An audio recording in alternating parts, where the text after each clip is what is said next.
तपस्या। हीरालाल जी छोटे किसान थे।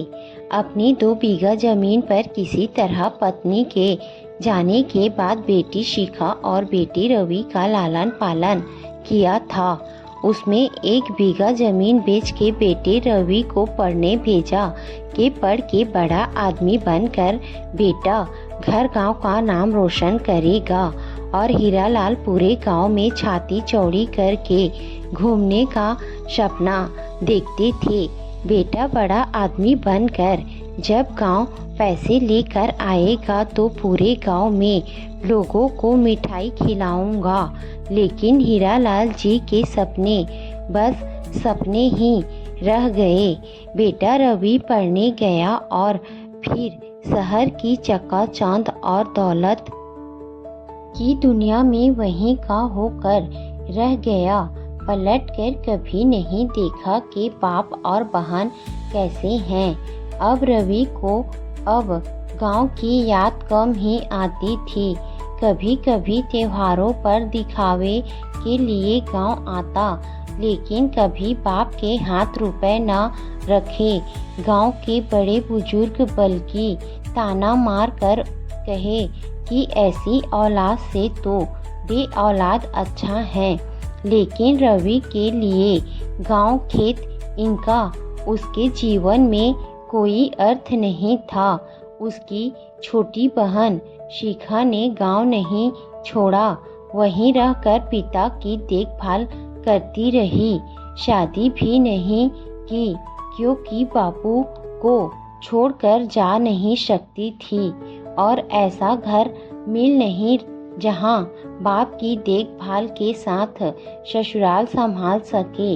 यहीं गांव में रहकर खेती बाड़ी से जितना बन पड़ता और सिलाई करके अपना और हीरालाल जी का पेट भर रही थी। लेकिन धीरे धीरे हीरालाल जी की तबीयत खराब रहने लगी। बुढ़ापा अब उसके ऊपर हावी हो चला था। जीवन भर खेती करते रहे, पेट भर खाना नहीं नसीब हुआ कभी। अब बेटी के राज में खाना टाइम से मिलने लगा था, लेकिन इधर लगातार हीरालाल जी की तबीयत से शिखा काफ़ी परेशान रहने लगी थी। शिखा अब प्रयास करके हार गई थी। यहाँ तक कि बची 1 बीघा जमीन बेचकर इलाज कराया, लेकिन सुधार नहीं हुआ। जब हालत ज़्यादा खराब होने पर गांव वालों ने कहा कि अब तो भाई को बुला लो या वहीं लेकर चली जाओ, हालत खराब ही हो रही है, तो शिखा ने रवि को फ़ोन किया। भैया, बाबूजी की तबीयत ज़्यादा खराब है। रवि, तुम तो फ़ोन करके मुझे परेशान कर रही हो। शिखा से भैया मदद कर दीजिए, हॉस्पिटल में भर्ती कराना है, आ जाइए भैया यहाँ।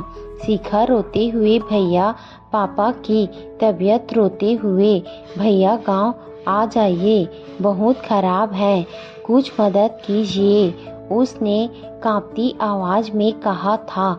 रवि, शिखा देखो, मैं अभी बिजी हूँ, वैसे भी तुम लोग तो हमेशा पैसों के लिए फ़ोन करती हो, मेरे पास फालतू पैसे नहीं हैं, जो करना है खुद करो और देखो, मुझसे मतलब नहीं है। शिखा रोती हुई भैया उधर से फ़ोन कट गया। भाई के एक जवाब ने शिखा का भरोसा तोड़ दिया था। उसने किसी तरह गांव में ही इलाज करवाने की कोशिश की, लेकिन कुछ दिन में हीरालाल जी चल बसे। उस दिन से शिखा ने किसी से कोई उम्मीद नहीं की थी। आज 1 साल बाद बाप के श्राद्ध का समय आ गया था। शिखा की दुनिया अभी भी सादी सरल थी, छोटा घर, थोड़ी सी जमीन, लेकिन मन में अपने पिता की स्मृतियों का विशाल संसार। वो पूरे साल श्राद्ध से हीरालाल जी के नाम से लोगों की मदद करती थी। अपनी हैसियत के मुताबिक एक दिन अचानक शहर से भाई का फ़ोन शिखा के पास आया। शिखा, पापा का श्राद्ध कब है? रवि की आवाज़ में कुछ अलग ही जोश था। इसी महीने की 11 तारीख को है भैया, शिखा ने बड़ी विनम्रता से बताया। रवि जैसे किसी बड़ी तैयारी के साथ तैयार बैठा था। बोला, पहला श्राद्ध है, बड़ा करते हैं, पूरे गांव को भोज कराते हैं, सारा खर्चा मैं उठाऊंगा, चाहे मेरे लाख रुपए खर्च क्यों ना हो जाए। गांव को भी पता चले बेटा कितना कमाता है। शिखा कुछ देर चुप रही, फिर शांत स्वर में बोली, गांव में सबको पता है भैया। क्या पता है छोटकी? रवि ने हैरानी से पूछा। शिखा की आवाज़ में अब दर्द और ठहराव था। गांव को ये पता है कि आपने शहर में बसने के बाद पापा के लिए 1 रुपए भी खर्च नहीं किए और पापा इलाज में कमी की वजह से वो आज नहीं रहे हैं। मेरे पास पैसे नहीं थे और उस समय आपने पैसे देने से साफ मना कर दिया था। फ़ोन के उस पार एक लंबा सन्नाटा था। फिर बिना कुछ कहे रवि ने फ़ोन काट दिया। शिखा ने फ़ोन नीचे रखा।